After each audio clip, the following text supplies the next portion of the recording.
Wassalamualaikum warahmatullahi wabarakatuh. Perkenalkan, nama saya Francisca Hilda Murniati dengan NIM 2022-210001. Di sini saya akan menjelaskan materi tentang penataan daerah otonom. Di sini saya akan menjelaskan secara singkat karena mengingat durasi waktu. Penataan daerah otonom.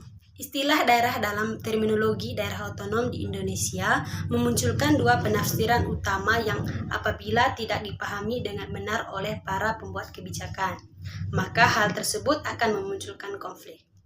Penafsiran pertama itu tentang istilah daerah otonom berasal dari pemahaman yang meluas atas pengertian daerah yang dipahami sebagai area teritorial atau kekuasaan atau luas tanah tertentu. Penafsiran kedua itu tentang daerah otonom dipengaruhi oleh pendekatan yang lebih berorientasi pada orang. Daerah otonom dimaknai sebagai kumpulan orang yang secara satu kesatuan memiliki kewenangan untuk mengatur dan mengurus dirinya sendiri. Yang berikut itu tentang variabel penataan daerah. Meskipun terdapat ragam kompleksitas yang khas di setiap negara, umumnya penetapan batas daerah dibutuhkan karena beberapa hal. Menurut Smith tahun 1985 mengungkapkan arti penting penetapan batas daerah tersebut sebagai penentuan pola spasial kehidupan sosial dan ekonomi, rasa identitas politik, dan efisiensi pelayanan publik. Yang berikut itu pertimbangan efisiensi ekonomi.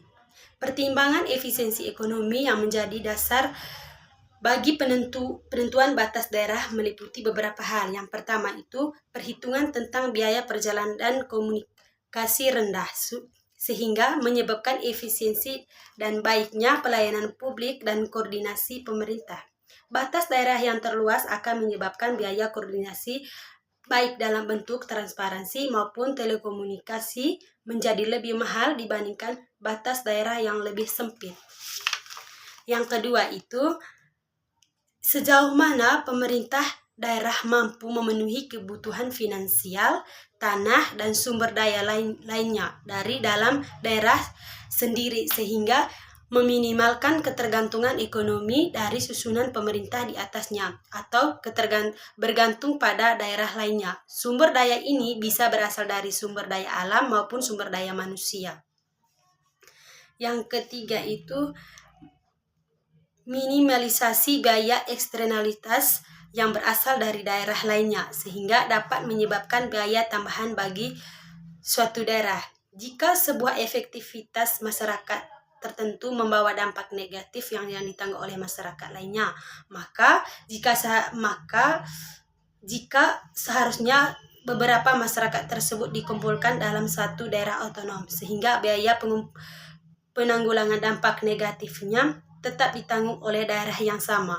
Yang ketiga itu, yang keempat adalah kemampuan melakukan fasilitas kolaborasi dan koordinasi di antara berbagai jenis pelayanan yang diberikan dan lembaga pelayanan yang ada. Kemampuan ini sangat penting untuk menjamin efisiensi dan efektivitas pelayanan publik.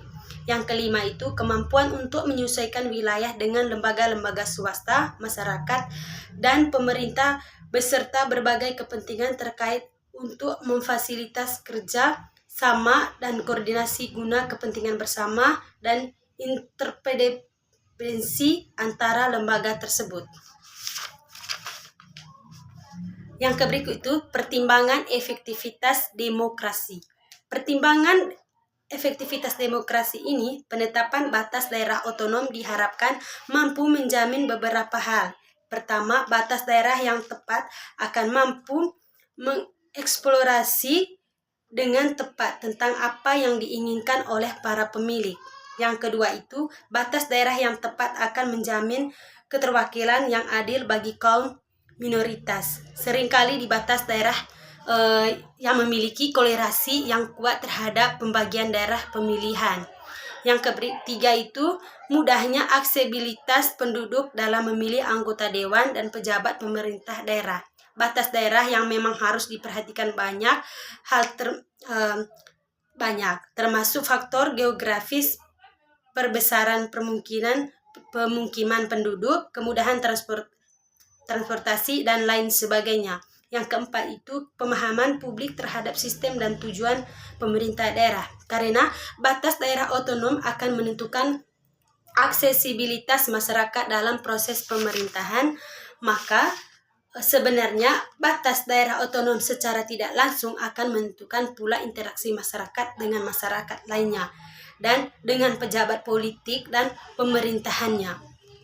Yang berikut itu faktor krusial penataan daerah menurut Narton 1994, yaitu efisiensi ekonomi dan efektivitas demokrasi. Efisiensi ekonomi itu biaya perjalanan dan komunikasi, kemampuan memenuhi kebutuhan finansial, minimalisasi biaya, eksternalitas, koordinasi pelayanan publik, kondisi potensi sektor non-pemerintah daerah. Yang efektivitas demokrasi itu eksplorasi aspirasi masyarakat, rasio keterwakilan, aksesibilitas dalam proses politik, kedewasaan masyarakat dalam berpemerintahan, rentangnya kendali kekuasaan lembaga pemerintah. Itu saja pemaparan materi dari saya. Mungkin ada kata atau kesalahan pengucapan, saya mohon maaf, saya akhiri. Sekian dan terima kasih.